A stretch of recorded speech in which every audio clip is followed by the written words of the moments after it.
ಕಳೆದ ಒಂದು ವರ್ಷದಿಂದ ಮಂಗಳೂರು ನಗರದಲ್ಲಿ ಅಪರಾಧ ಪ್ರಮಾಣ ನಿಯಂತ್ರಣದಲ್ಲಿದೆ.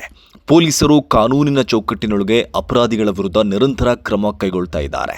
ಇಂತಹ ಸಂದರ್ಭದಲ್ಲಿ ಸಚಿವ ಯುಟಿ ಖಾದರ್ ಅವರು ಬಹಿರಂಗ ಸಭೆಯಲ್ಲೇ ಕಾಲಿಗೆ ಗುಂಡು ಹಾರಿಸಿ ಎಂಬ ಸಂದೇಶ ನೀಡಿದರೆ ಅದು ಕೇವಲ ಒಂದು ಸಲಹೆಯೇ ಅಥವಾ ಪ್ರಜಾಪ್ರಭುತ್ವಕ್ಕೆ ಅಪಾಯಕಾರಿ ಸಂದೇಶವೇ? ಅವತ್ತು ಸಂದೀಪ್ ಪಾಟೀಲ್ ಇದ್ದಾಗ ಅವ್ರಿಗೆ ಶೂಟೇ ಮಾಡ್ತಿದ್ರು. ಮೇ ಬಿ ಔಟ್ ಆಫ್ ಇದು ಏನು ರೂಲ್ಸ್ ಅಂದ್ರೆ ವಿ ಕ್ಯಾನ್ ಅಂಡರ್ಸ್ಟ್ಯಾಂಡ್.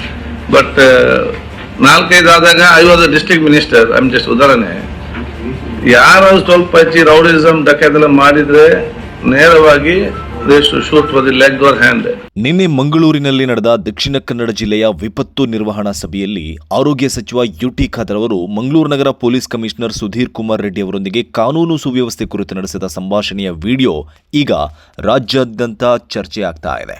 ಸಚಿವರು ಹಿಂದಿನ ಪೊಲೀಸ್ ಅಧಿಕಾರಿಯೊಬ್ಬರ ಕಾರ್ಯವೈಖರಿಯನ್ನು ಉಲ್ಲೇಖಿಸಿ ಅಪರಾಧ ಎಸಗುವವರ ಕಾಲಿಗೆ ಗುಂಡು ಹಾರಿಸಿದರೆ ಭಯ ಮೂಡುತ್ತೆ ಎಂಬ ಅರ್ಥದ ಮಾತುಗಳನ್ನಾಡಿದ್ದಾರೆ. ಅವರ ಈ ಮಾತುಗಳಿಂದಾಗಿ ಕಾನೂನು ಜಾರಿಗೊಳಿಸಬೇಕಾದ ಸರ್ಕಾರದ ಪ್ರತಿನಿಧಿಯೇ ಕಾನೂನಿನ ಮಿತಿಯನ್ನ ಮೀರುವಂತೆ ಅರ್ಥೈಸಬಹುದಾದ ಸಂದೇಶ ನೀಡುವುದು ಎಷ್ಟು ಸೂಕ್ತ ಎಂಬ ಪ್ರಶ್ನೆ ಎದ್ದಿದೆ. ನಿಜ, ಅಪರಾಧಿಗಳ ವಿರುದ್ಧ ಕಠಿಣ ಕ್ರಮ ಆಗಬೇಕು. ಸಮಾಜದಲ್ಲಿ ಶಾಂತಿ ಬೇಕು. ಕಾನೂನು ಸುವ್ಯವಸ್ಥೆ ಕಟ್ಟುನಿಟ್ಟಾಗಿ ಜಾರಿಯಾಗಬೇಕು. ಇದರಲ್ಲಿ ಯಾರಿಗೂ ಎರಡು ಮಾತಿಲ್ಲ. ಆದರೆ ಕಠಿಣ ಕ್ರಮ ಅಂದರೆ ಕಾನೂನು ಮೀರುವ ಕ್ರಮವ? ಅಪರಾಧಿಗಳನ್ನು ಮಟ್ಟ ಹಾಕುವುದು ಅಂದರೆ ನ್ಯಾಯಾಲಯದ ಪ್ರಕ್ರಿಯೆ ಬದಿಗಿಟ್ಟು ಗುಂಡು ಹಾರಿಸುವುದಾ? ಅಥವಾ ಕಾನೂನಿನ ಚೌಕಟ್ಟಿನೊಳಗಡೆ ಕೆಲಸ ಮಾಡಿ ಅಪರಾಧ ಜಾಲವನ್ನು ಧ್ವಂಸ ಮಾಡುವುದೇ? ನೀವು ಕಳೆದ ಒಂದು ವರ್ಷದಿಂದ ಮಂಗಳೂರು ನಗರವನ್ನು ಗಮನಿಸಿ. ಮಂಗಳೂರು ನಗರದಲ್ಲಿ ಕಾನೂನು ಸುವ್ಯವಸ್ಥೆ ಅತ್ಯುತ್ತಮವಾಗಿದೆ. ಇಡೀ ದೇಶಕ್ಕೆ ಮಾದರಿಯಾಗುವಂತಹ ಕಾನೂನು ಸುವ್ಯವಸ್ಥೆ ಸದ್ಯ ಮಂಗಳೂರು ನಗರ ಪೊಲೀಸ್ ಕಮಿಷನರೇಟ್ ವ್ಯಾಪ್ತಿಯಲ್ಲಿದೆ. ಇದು ಸಾಧ್ಯವಾಗಿದ್ದು ಸುಧೀರ್ ಕುಮಾರ್ ರೆಡ್ಡಿ ಅವರ ಕಾರ್ಯದಕ್ಷತೆಯಿಂದಾಗಿದೆ. ಮಂಗಳೂರಿನಲ್ಲಿ ಈಗ ಕೋಮು ಗಲಭೆಗಳೇ ಇಲ್ಲ, ದ್ವೇಷ ಭಾಷಣಗಳಿಲ್ಲ, ಪ್ರಚೋದನೆಗಳು ನಡೆಯಲ್ಲ, ಅಕ್ರಮ ದಂಧೆಗಳಿಲ್ಲ. ಮಂಗಳೂರಿನಲ್ಲಿ ಅಪರಾಧಗಳು ಗಣನೀಯವಾಗಿ ಕಡಿಮೆಯಾಗಿದೆ. ಮಂಗಳೂರಿನಲ್ಲಿ ರೌಡಿ ಶೀಟರ್ಗಳ ವಿರುದ್ಧ ನಿರಂತರ ಕ್ರಮ ನಡೆದಿದೆ.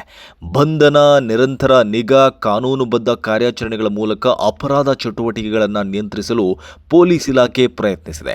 ತೊಕ್ಕೋಟಿನಲ್ಲಿ ಒಂದು ಕೊಲೆ ನಡೆದಾಗ ಪೊಲೀಸರು ತಕ್ಷಣವೇ ಆರೋಪಿಗಳನ್ನು ಹೆಡೆಮುರಿ ಕಟ್ಟಿದ್ದಾರೆ. ಬೈಕಂಪಾಡಿಯಲ್ಲಿ ಇತ್ತೀಚೆಗೆ ರಾಬರಿ ನಡೆದಾಗ 3 ದಿನಗಳಲ್ಲಿ ಆ ಪ್ರಕರಣವನ್ನು ಪೊಲೀಸರು ಭೇದಿಸಿದ್ದಾರೆ. ಮಂಗಳೂರಿನಲ್ಲೀಗ ಭೂಗತ ಜಗತ್ತಿನ ಚಟುವಟಿಕೆಗಳ ಮೇಲೂ ನಿಯಂತ್ರಣ ಸಾಧಿಸಲಾಗಿದೆ. ಆರೋಪಿಗಳ ಮೇಲೆ ಕೋಕಾ ಪ್ರಯೋಗವಾಗ್ತಾ ಇದೆ. ಇವೆಲ್ಲವೂ ಗುಂಡು ಹಾರಿಸದೆ, ಎನ್ಕೌಂಟರ್ ಮಾಡದೆ ಕಾನೂನಿನ ಚೌಕಟ್ಟಿನೊಳಗಡೆ ನಡೆದಿದೆ. ಹಾಗಿದ್ರೆ ಈಗ ಮತ್ತೇನು ಕೊರತೆ ಉಳಿದಿದೆ? ನಗರ ಶಾಂತಿಯುತವಾಗಿರುವಾಗ, ಕಾನೂನು ಕೆಲಸ ಮಾಡ್ತಾ ಇರುವಾಗ, ಅಪರಾಧಿಗಳು ನಿಯಂತ್ರಣದಲ್ಲಿರುವಾಗ ಕಾಲಿಗೆ ಗುಂಡು ಹಾರಿಸಬೇಕಾದ ಅಗತ್ಯ ಏನಿದೆ? ಒಬ್ಬ ಪೊಲೀಸ್ ಅಧಿಕಾರಿ ತನ್ನ ಮೇಲಾಧಿಕಾರಿಯ ಆದೇಶಕ್ಕಿಂತ ಹೆಚ್ಚಾಗಿ ರಾಜಕೀಯ ಸೂಚನೆಗೆ ಮಣಿದರೆ ನಂತರ ಏನಾಗುತ್ತೆ? ಕಾನೂನು ಉಳಿಯುತ್ತಾ ಅಥವಾ ವ್ಯಕ್ತಿಗಳ ಇಚ್ಛೆಯೇ ಕಾನೂನು ಆಗ್ತದ? ಭಾರತ ಒಂದು ಸಂವಿಧಾನಬದ್ಧ ರಾಷ್ಟ್ರ. ಇಲ್ಲಿ ಕಾನೂನು ತನ್ನ ಕೆಲಸ ಮಾಡುತ್ತೆ. ಇಲ್ಲಿ ಅಪರಾಧಿಗಳಿಗೆ ಶಿಕ್ಷೆ ನೀಡುವ ಅಧಿಕಾರ ನ್ಯಾಯಾಲಯಕ್ಕಷ್ಟೇ ಇರೋದು.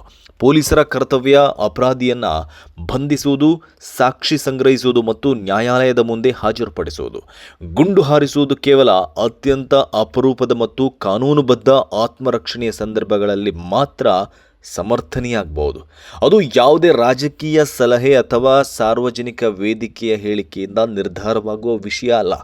ಮಂಗಳೂರು ಪೊಲೀಸ್ ಕಮಿಷನರ್ ಸುಧೀರ್ ಕುಮಾರ್ ರೆಡ್ಡಿ ಮತ್ತು ಜಿಲ್ಲಾ ಎಸ್ಪಿ ಅರುಣ್ ಕುಮಾರ್ ಅವರ ಕಾರ್ಯವೈಖರಿಯನ್ನು ಕೆಲ ತಿಂಗಳ ಹಿಂದೆ ಅಂದಿನ ಮುಖ್ಯಮಂತ್ರಿ ಸಿದ್ದರಾಮಯ್ಯವರೇ ಪೊಲೀಸರ ಸಭೆಯಲ್ಲಿ ಶ್ಲಾಘಿಸಿದರು. ಅವರಿಬ್ಬರಿಗೆ ಸಾಧ್ಯವಾಗದಿರುವುದು ನಿಮಗೇಕೆ ಸಾಧ್ಯ ಆಗ್ತಾ ಇಲ್ಲ ಅಂತ ಇತರ ಪೊಲೀಸ್ ಅಧಿಕಾರಿಗಳಿಗೆ ಉದಾಹರಣೆಯಾಗಿ ಕೇಳಿದರು. ಹಾಗಿದ್ರೆ ಅದೇ ಪೊಲೀಸ್ ವ್ಯವಸ್ಥೆ ಈಗ ಉತ್ತಮ ಫಲಿತಾಂಶ ನೀಡ್ತಾ ಇರುವಾಗ ಅದೇ ಅಧಿಕಾರಿಗಳಿಗೆ ಇನ್ನಷ್ಟು ಭಯ ಮೂಡಿಸಲು ಕಾಲಿಗೆ ಗುಂಡು ಹಾರಿಸಿ ಎಂಬ ರೀತಿಯ ಸಂದೇಶ ಯಾಕೆ? ಇದು ನಿಜವಾಗಿಯೂ ಅಗತ್ಯವಾಗಿತ್ತ? ಪ್ರಜಾಪ್ರಭುತ್ವದಲ್ಲಿ ಸರ್ಕಾರ ಪೊಲೀಸರಿಗೆ ದಿಕ್ಕು ತೋರಿಸಬೇಕು. ಆ ದಿಕ್ಕು ಕಾನೂನಿನ ಒಳಗಿರಬೇಕು, ಕಾನೂನಿಗಿಂತ ಮೇಲಲ್ಲ. ಇಂದು ಒಬ್ಬ ಅಪರಾಧಿಯ ಹೆಸರಿನಲ್ಲಿ ಕಾನೂನು ಸಡಿಲವಾದರೆ ನಾಳೆ ಅದೇ ಕ್ರಮ ನಿರಪರಾಧಿಯ ಮೇಲೂ ನಡೆಯುವುದಿಲ್ಲ ಎಂಬ ಖಾತರಿ ಯಾರು ಕೊಡ್ತಾರೆ? ಅದರಿಂದಲೇ ಸಂವಿಧಾನ, ಕಾನೂನುಗಳು ವ್ಯಕ್ತಿಗಿಂತ ದೊಡ್ಡದು, ಸರ್ಕಾರಕ್ಕಿಂತ ದೊಡ್ಡದು, ಸಚಿವರಿಗಿಂತಲೂ ದೊಡ್ಡದು. ಇಲ್ಲಿ ಮತ್ತೊಂದು ಪ್ರಶ್ನೆಯೂ ಉದ್ಭವಿಸುತ್ತೆ. ಸಚಿವರ ಮಾತು ಕೇವಲ ಒಂದು ರೂಪಕವಾಗಿತ್ತೆ ಅಥವಾ ಕಟ್ಟುನಿಟ್ಟಿನ ಕ್ರಮದ ಸಂದೇಶವಾಗಿತ್ತೆ? ಅಥವಾ ನಿಜವಾಗಿಯೂ ಪೊಲೀಸ್ ಕಾರ್ಯಾಚರಣೆ ಇನ್ನಷ್ಟು ಕಠಿಣವಾಗಬೇಕೆಂಬ ಅಭಿಪ್ರಾಯವಾಗಿತ್ತ? ಈ ಗೊಂದಲಕ್ಕೆ ತೆರೆ ಬೀಳಬೇಕಾದ್ರೆ ಸ್ಪಷ್ಟನೆ ಸಚಿವರೇ ನೀಡಬೇಕಾಗಿದೆ. ಯಾಕೆಂದರೆ ಅಧಿಕಾರಸ್ಥರು ಸಾರ್ವಜನಿಕವಾಗಿ ಹೇಳುವ ಪ್ರತಿಯೊಂದು ಮಾತಿಗೂ ತನ್ನದೇ ಆದ ತೂಕ ಇರುತ್ತೆ. ಪ್ರಜಾಪ್ರಭುತ್ವದಲ್ಲಿ ಜನರು ಪೊಲೀಸರನ್ನು ಭಯಪಡುವುದಿಲ್ಲ, ಅಪರಾಧಿಗಳು ಮಾತ್ರ ಕಾನೂನನ್ನು ಭಯಪಡಬೇಕು. ಅದೇ ಉತ್ತಮ ಆಡಳಿತದ ಲಕ್ಷಣ. ಆ ಭಯ ಹುಟ್ಟುವುದು ಗುಂಡಿನಿಂದಲ್ಲ, ಕಾನೂನಿನ ನಿಶ್ಚಿತ ಜಾರಿಯಿಂದ. ಸದ್ಯ ಮಂಗಳೂರಿನಲ್ಲಿ ಆ ಕಾನೂನು ಜಾರಿಯಲ್ಲಿದೆ. ಮಂಗಳೂರು ನಗರ ಈಗಾಗಲೇ ಕಾನೂನಿನ ಚೌಕಟ್ಟಿನೊಳಗಡೆ ಶಾಂತಿಯತ್ತ ಸಾಗ್ತಾ ಇರುವಾಗ ಮತ್ತೆ ಕಾಲಿಗೆ ಗುಂಡು ಎಂಬ ಭಾಷೆಯ ಅಗತ್ಯ ಏನಿತ್ತು?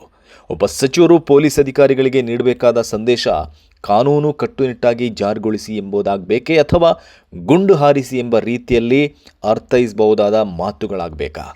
ವೀಕ್ಷಕರೇ, ಈ ಕುರಿತು ನಿಮ್ಮ ಅಭಿಪ್ರಾಯವೇನು? ಸಚಿವರ ಈ ಹೇಳಿಕೆ ಕಾನೂನುಬದ್ಧ ಪೊಲೀಸ್ ಕಾರ್ಯಾಚರಣೆಗೆ ಪೂರಕ ಸಂದೇಶವೇ, ಅಥವಾ ಅನಗತ್ಯ ವಿವಾದಕ್ಕೆ ಕಾರಣವಾಗುವ ಮಾತೆ? ನಿಮ್ಮ ಅಭಿಪ್ರಾಯವನ್ನು ಕಮೆಂಟ್ ಮೂಲಕ ತಿಳಿಸಿ.